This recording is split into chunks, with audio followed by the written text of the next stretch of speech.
warahmatullahi wabarakatuh. Halo teman-teman semua. Perkenalkan, saya Indria Milasti Olivia dengan NIM 22426140062. Saya Nisa Oktari Ramadhani, NIM 2242614073. Saya Suci Kodria, 2242614087. Saya Rara Fahira, NIM 2242614079. Saya Willy Michael Adika dengan NIM 2242614092. Renal Petra Prayoga dengan NIM 2242614080. Saya Siska Rolita, NIM 2242614086. Saya Perda, NIM 2242614090. Saya Rizky Padilla dengan NIM 2242614082. Nadia Nandita, NIM 2242614071. Saya Zakia, NIM 22614093. Di sini, kami dari kelompok 2 akan membahas mengenai asuhan keperawatan pada anak dengan gangguan pada sistem muskuloskeletal, neurologi pada kejang demam, perkemihan, dan sistem integumen. Kehidupan sehari-hari, gangguan-gangguan seperti ini sangat sering terjadi pada anak sehingga dapat mempengaruhi aktivitas, tumbuh kembang, hingga pembunuhan dasarnya. Sebagai mahasiswa keperawatan, sangat penting bagi kita untuk memahami dan memberikan asuhan keperawatan yang tepat dan komprehensif. Pada video ini kami akan membahas tentang pengertian penyakit, tanda gejala, patofisiologi, dan kasus klinis, sampai proses asuhan keperawatan seperti pengkajian, diagnosa, intervensi, implementasi, dan evaluasi. Semoga pembahasan yang kami akan jelaskan bermanfaat bagi kita semua. Langsung saja kita ke videonya.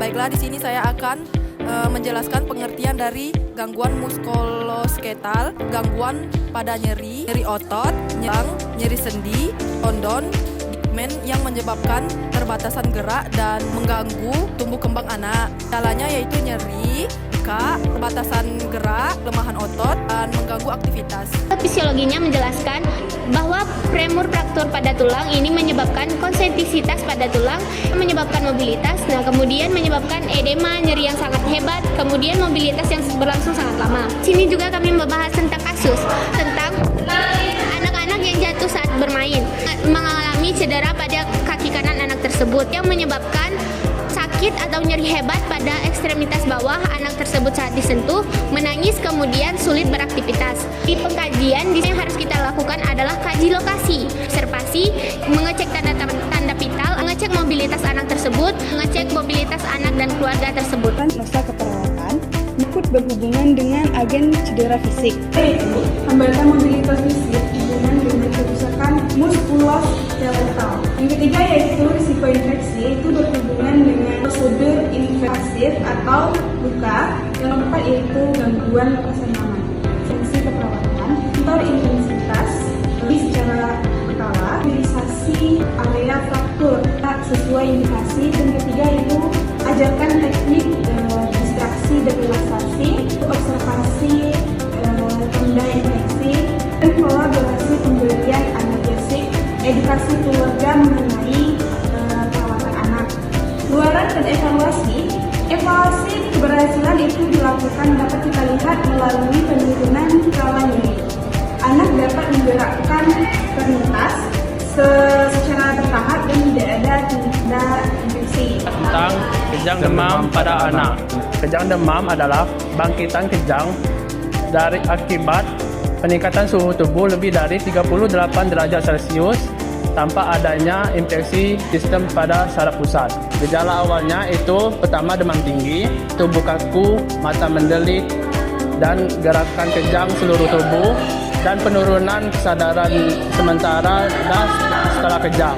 Patofisiologi ini peningkatan suhu tubuh menyebabkan metabolisme otak meningkat sehingga menyebabkan perubahan sial membran neuron. Anak dengan kejang rendah ini memicu aktivitas listrik abnormal di otak sehingga timbulnya kejang. Kasus tentang anak usia 3 tahun dengan demam tinggi akibat ispa dengan durasi kejangnya itu kurang lebih dari 5 menit. Orang tua anak ini panik dan tidak tahu cara penanganan awal kejang.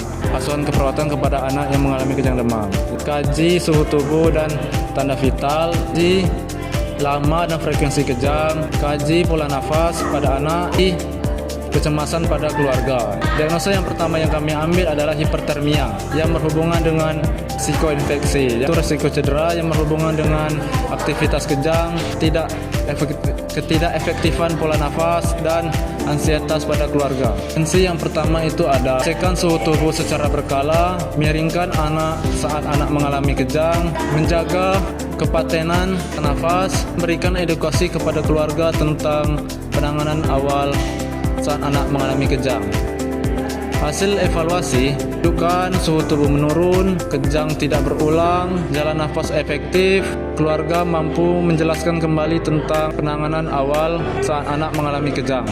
Gangguan sistem perkemihan merupakan kondisi yang mempengaruhi fungsi ginjal dan saluran kemih sehingga mengganggu proses filtrasi, produksi, dan eliminasi.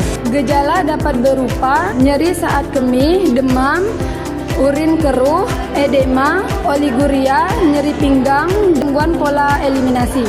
Patofisiologi infeksi atau kerusakan ginjal menyebabkan inflamasi pada saluran kemih dan glomerulus.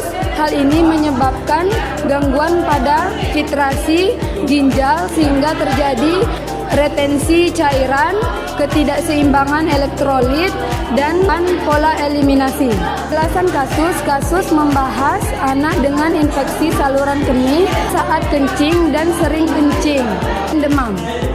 Kaji pola eliminasi urin atau ektek autum cairan, aspirasi warna bau urin, kaji adanya edema atau hasil laboratorium, diagnosa keperawatan, gangguan eliminasi urin, nyeri akut, risiko tidak imbang, ini aktivitas. Intervensi keperawatan yang bisa diberikan kepada anak dengan gangguan infeksi saluran kemih, monitor intake output cairan, anjurkan peningkatan asupan cairan, biarkan personal hygiene, kolaborasi pemberian antibiotik, dan pantau tanda infeksi. Setelah dilakukan implementasi keperawatan sesuai dengan intervensi, evaluasi yang didapatkan, pola eliminasi membaik, nyeri berkurang, suhu tubuh kembali normal, anak tampak lebih nyaman. 4. Gangguan sistem integumen pada anak pada kulit dapat mengurangi fungsi dan perlindungannya, gatal, ruam, kulit kering, dan gangguan tidur. Topologinya, peradangan dapat merusak kulit sehingga kulit mudah terinfeksi dan semakin parah akibat garukan. Penjelasan kasus, di mana kami membahas tentang anak dermatitis atropik yang mengalami gatal kronis pada malam hari sehingga gangguan pola tidur. Pertama, observasi kondisi dan luas lesi pada kulit, kaji tingkat gatal, kaji pola tidur, tanda infeksi sekunder, yang kaji dampak psikososial. 4 diagnosa yang kami ambil, kerusakan pada integritas kulit, pola tidur, gangguan rasa nyaman, dan infeksi pada kulit. Intervensi di mana jaga kelembapan kulit, hindari alergi, potong kuku pada anak, pemberian obat topikal, kasih tentang penyakit kulit. Luaran dan evaluasi di sini menunjukkan lesi membaik, pola tidur meningkat, dan gatal menurun. Terakhir menunjukkan tanda infeksi dan sekunder tidak ada. Kesimpulan dari kelompok 2, sebagai perawat penting untuk memahami gangguan pada anak dalam kondisi fisik, psikologis, dan keluarga. Asuhan keperawatan dapat dilakukan secara sistematis melalui pengkajian, diagnosa, implementasi, dan evaluasi agar menjaga lebih optimal. Itulah tadi pembahasan mengenai asuhan keperawatan pada anak per sistem. Kami akhiri, wassalamualaikum warahmatullahi wabarakatuh.